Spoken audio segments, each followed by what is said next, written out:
අයිබෝවන් යාළුවනේ ආදල් කිචන් එකෙන් තවත් සුපිරිම රෙසිපි එකක් අදත් ඔයාලට මම ගෙනාවා. අද මම ඔයාලට කියලා දෙන්න යන්නේ පට්ටම රස නූඩල්ස් එකක් ඉක්මනටම ලීසියෙන්ම හදාගන්න විදිය. ඒ වගේම මේක ගොඩක් රසයි, ගොඩක් ලාභයි. අඩු අමුද්‍රව්‍ය ප්‍රමාණයකින් අපිට මේක ගොඩක් ලීසියෙන් හදාගන්න පුළුවන්. අපි එහෙනම් බලමු මේ සුපිරිම රෙසිපිය හදාගන්නේ කොහොමද කියලා. මම මෙතන ලොකු ලුණු ගෙඩියක් මේ විදිහට කපලා අරගත්තා. ඒ වගේම සුදු ලුණු ඉඟුරු මේ විදිහට කපලා අරගත්තා. ඒ වගේම මිරිස් කරලක් ගත්තා. ගම් මිරිස් කුඩු කෑලි මිරිස් ඒ වගේම මිරිස් කුඩු 3-5 කුඩු මේ විදිහට මම ලෑස්ති කරගත්තා. ඒ වගේම සෝයා සෝස් එක අරගෙන මම මේකට සීනි ඒ වගේම ලුණු දාලා මේක හොඳට දී කරගත්තා. එතකොට අපිට නූඩල්ස් එක කලවම් කරද්දී ගොඩක් ඉක්මනට ගොඩක් ලේසියෙන් අපිට කලවම් කරගන්න පුළුවන්. ඒ වගේම මෙතන මම නූඩල්ස් ග්‍රෑම් 200ක් මේ විදිහට තම්බලා අරගත්තා. අපි අර වෙනදා හදන විදිහටම නූඩල්ස් එක අපිට මේක තම්බ කර අරගන්න පුළුවන්. අපි නම් වීඩියෝ එකට මේ ටික ලෑස්ති කරගෙන ඊට කලින් පල්ලෙහා තියෙන subscribe button එක ඔබලා bell එකටත් පොල්ලකින් ගහලා වීඩියෝ එකට set වෙන්න. ඉස්සරහට තියෙන සුපිරිම වීඩියෝ ඔයාලට ඊට පස්සේ බලා ගන්න පුළුවන්. ඊට පස්සේ තෙල් ටිකක් මේ විදිහට දාලා අපි අපේ ඉඟුරු සුදු ලුණු ටික හොඳට රත් කර ගන්නවා, බෙද ගන්නවා. ඔයාලට රෙසිපි එක පල්ලෙහා ඇති. ඒකින් ඔයාලට ඔයාලගේ නූඩල්ස් එකට රෙසිපි එක අරගන්න පුළුවන්.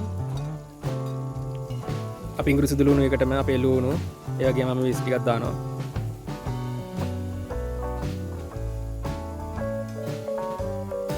මේ ටික හොඳට අපි බෙද ගන්න ඕන.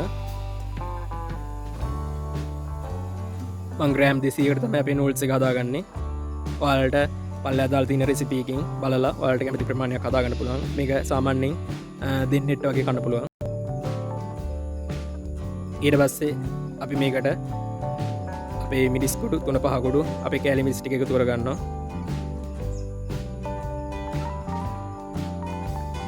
ලුණු එක විනාඩි 2ක් විතර බෙදලා ඉවරනම් පස්සේ අපි මේ ද්‍රව්‍ය ටික හොඳට එකතු කර ගන්න ඕන. ඒ වගේම අපේ සෝයා සෝස් එකත් මේක එකතු කරගෙන අපි මේ ඔක්කොම හොඳට ආයරත් කර ගන්න ඕන. ඔයාලා තෙල් එක ගනිද්දී සාමාන්‍යයෙන් එළවලු තෙල් ගන්න ඕන නම් ගොඩක් හොඳයි. එතකොට අපේ නූඩල්ස් එක රසට හදා ගන්න පුළුවන්. පොල් තෙල් ගන්න ඕන නම් හොඳ අලුත් පොල් තෙල් එකක් අරගන්න.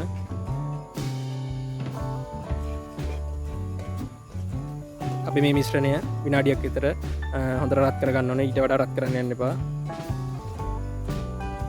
මිරිස් කුඩුයි කෑලි මිරිස් ඒ ඔක්කොම හොඳට රත් කරගෙන විනාඩියකට විතර පස්සේ අපේ නූඩල්ස් එක මෙතන මේකට දා ගන්නවා. දාගෙන හැන්දකින් කලවම් කරන්න නැතු මේ වගේ හැඳි දෙකකින් එකතු කරලා හරි නැත්නම් මේ විදිහට මිටක් දාලා හරි නූඩල්ස් එක කැඩෙන්නේ නැති වෙන්න ලස්සනට අපි කලවම් කරගන්න ඕන. ඔයාලට කැමති නම් මේකට තක්කාලි සෝස් දාගන්න.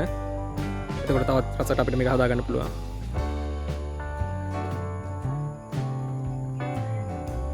ඔයාලට වෙන සුපිරිම ලස්සනක් තියෙනවා මේකේ. අතන මේක ගොඩක් රසයි, ගොඩක් සැරයි. තේ බොන වෙලාවට එහෙම සුපිරිටම අපිට මේක හදාගන්න පුළුවන්.